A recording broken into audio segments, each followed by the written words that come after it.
Assalamualaikum warahmatullahi wabarakatuh. Nama saya Arif Nur Rashid dan saya akan menceritakan tentang peradaban-peradaban di Mesopotamia.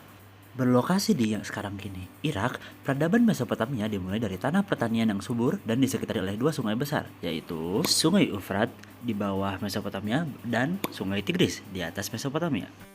Mesopotamia berasal dari kata mesos, yaitu tengah, dan potamos, yang berarti sungai. Kalau digabung, artinya menjadi di antara dua sungai. Area di sekitar sungai ini dianggap sangat subur, tetapi dengan satu kekurangan besar, yaitu wilayahnya yang terbuka dan datar, membuat daerah ini rawan dan mudah dijajah.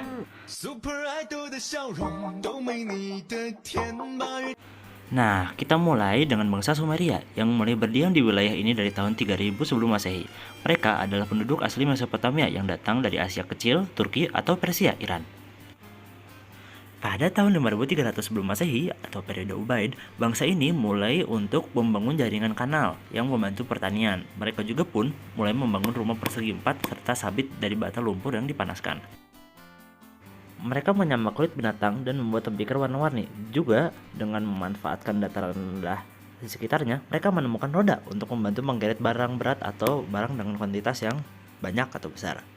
Pada periode Uruk 4000 sebelum Masehi, cuneiform atau huruf paku mulai digunakan dan dikembangkan untuk kebutuhan mencatat persediaan atau menceritakan kisah dan lain-lain.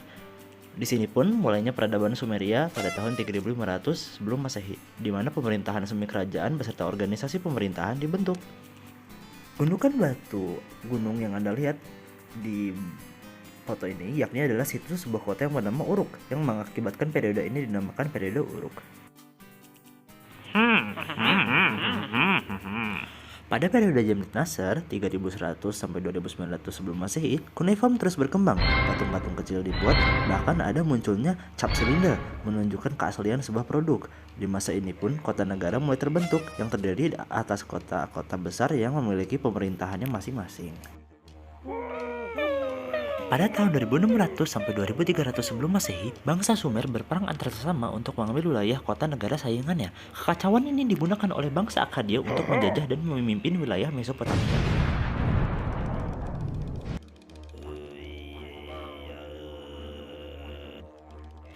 Bangsa Akkadia adalah bangsa yang informasi asalnya kita kurang tahu. Yang kita tahu sebelum mereka memimpin Mesopotamia, mereka berbicara dengan bahasa sendiri, yaitu bahasa Semit. Mereka merupakan bangsa nomaden di padang utara Mesopotamia dan akhirnya menetap di selatan Sumeria di mana kedua bangsa ini hidup berdampingan. Pada tahun 2200, bangsa Akkadia membentuk kerajaan dan mengangkat seorang raja bernama Raja Sargon, Saruken atau Raja yang Benar, di mana dalam masa pimpinannya bangsa Akkadia mampu menaklukkan Sumeria. Walaupun pemerintahan diambil alih, budaya Sumeria tidak terpengaruh, dan pada akhirnya bangsa Akkadia mengadopsi bahasa Sumeria.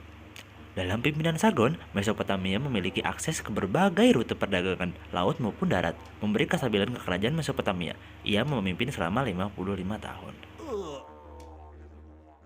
Pada tahun 2275 sebelum Masehi, Rimush, putra Raja Sargon, meneruskan kebijakan ayahnya. Ia bahkan berhasil mengatasi pemberontakan kota negara Elam. Ia memerintah selama 9 tahun. Lalu, pada tahun 2264 sebelum Masehi, saudaranya Rimush yang bernama Manihutsu menggantikan Rimush. Ia memakmurkan Mesopotamia dengan memperluas perdagangan dari Sudan hingga Mesir, serta membangun kuil Dewi Ishtar yang sangat megah. Pada tahun 2261 sebelum Masehi, Naram-Sin, cucu Sargon, memimpin kerajaan Akkadia. Seperti pendahulunya, ia membungkam pemberontakan serta memperluas wilayah kerajaannya hingga Teluk Persia, serta meningkatkan kegiatan berdagang. Ia memakmurkan kerajaan Akkadia hingga puncak kejayaan kerajaan Akkadia. Ia memimpin selama 33 tahun. Pada akhirnya, tahun 2223 sebelum Masehi, anaknya Ramsin, Sharkali-Shari, tidak mampu untuk mempertahankan kestabilan kerajaannya. Dua raja berlalu, dan pada akhirnya pada tahun 2215 kerajaan Akkadia ditaklukkan oleh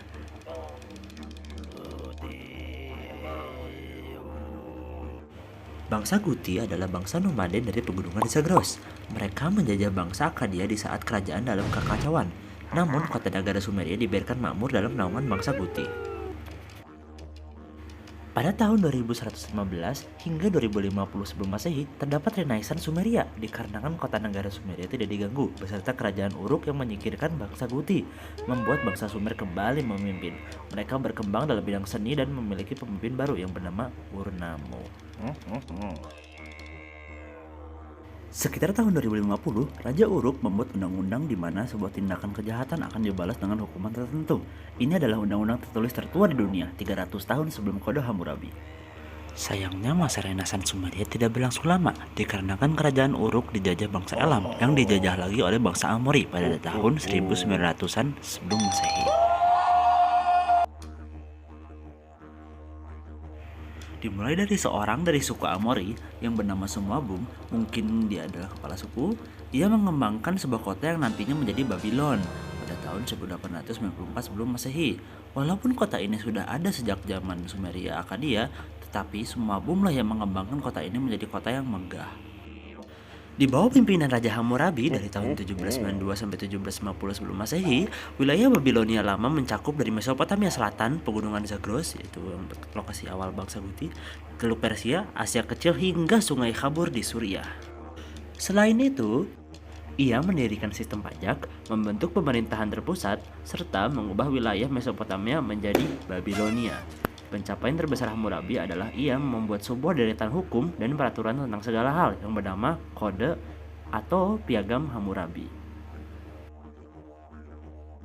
Sepeninggal Hammurabi, wilayah Babilonia terancam dari berbagai arah. Bangsa Het atau Asia Kecil menaklukkan Babilonia pada tahun 1531 sebelum Masehi, di mana mereka bertahan selama 300 tahun. Lalu bangsa Kasid yang juga tinggal di pegunungan Zagros menaklukkan Babilonia dan mengubah namanya menjadi Karanduniash. Mereka mengadopsi beberapa hal dari bangsa Babylon termasuk Kode Hammurabi dan akhirnya mereka dikalahkan oleh bangsa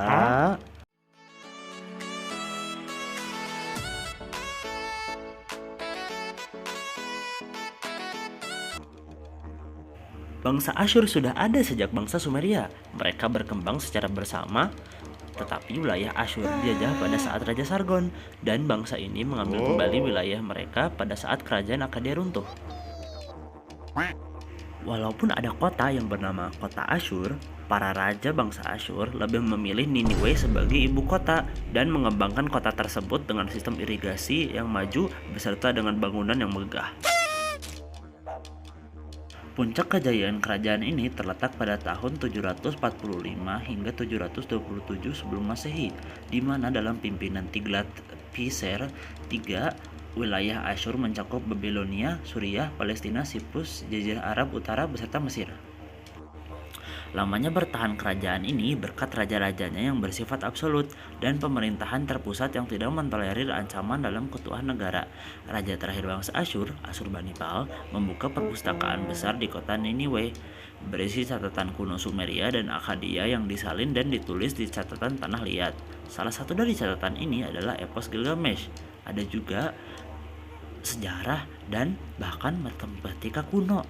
Setelah raja ini, kerajaan terpecah belah akibat perebutan kekuasaan di mana bangsa Kaldea menjajah.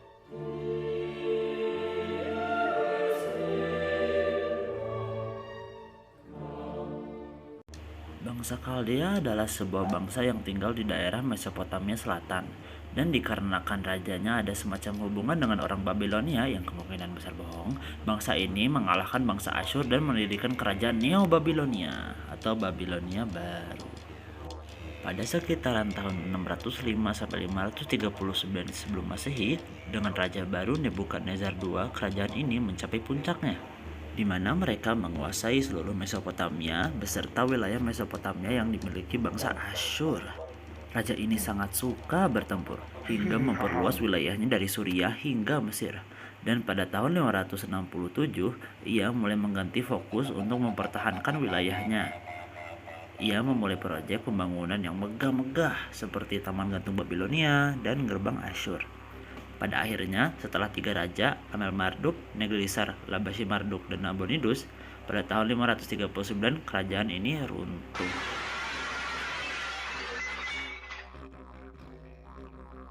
Bangsa Persia ya, tahu kan ya, bangsa Persia berasal dari Iran.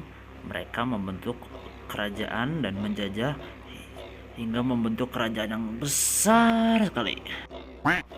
Cyrus Agung, raja pada saat itu, memimpin wilayah Mesopotamia dengan cara membagi wilayahnya dalam bentuk provinsi atau satrapi. Cyrus lalu diganti oleh Darius I. Ia membangun infrastruktur beserta memperbaiki sistem pemerintahan.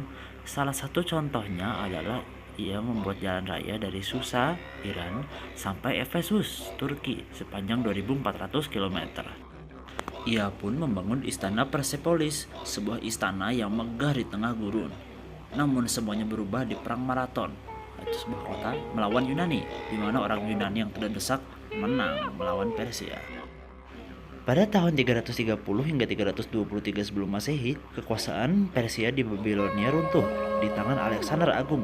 Pada masa Darius III, Alexander membangun kota yang bernama Seleukia dekat dari Baghdad. Ia mengikuti beberapa tradisi Persia yang menjadikannya terlihat seperti dewa. Ia juga menyebarkan budaya Yunani ke Babilonia atau dinamakan Helenisasi. Alexander meninggal pada umur 30 tahun, di mana kerajaan Alexandria terpecah menjadi 4. Ptolemaios Mesir, Seleukia Persia, Pergamon Asia Kecil, dan Makedonia Yunani.